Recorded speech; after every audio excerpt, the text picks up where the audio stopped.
So I'm doing the physics of blank project, which is the physics of a car radio.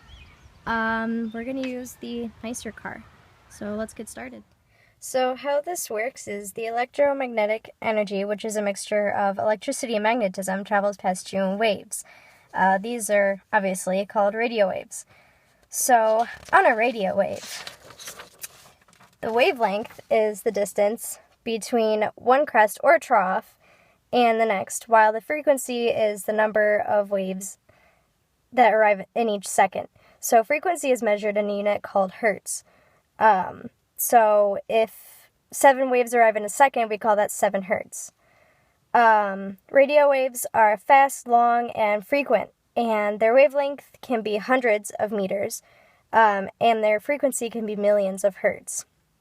This is because radio waves travel incredibly fast, which is the speed of light, which is 3.0 times 10 to the 8th meters per second.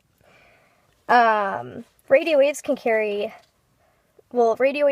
energy as an invisible up and down movement of electricity and magnetism, and this carries program signals from a huge transmitter antennas, which are connected to the radio station, to the smaller antenna on your radio set.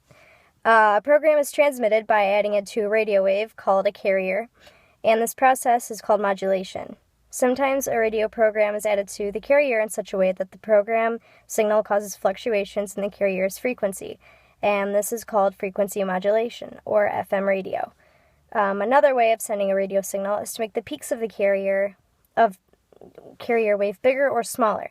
Since the size of a wave is called its amplitude, the process is known as amplitude modulation, or AM radio.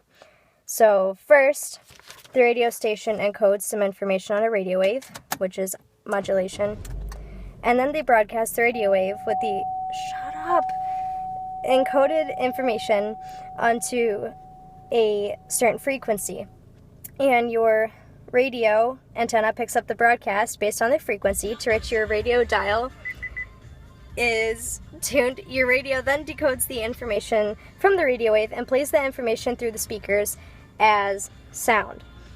So that's what's happening right now. It's picking up signals from frequency modulation and playing it through the speakers from the codes that it got. So, yep, that's it.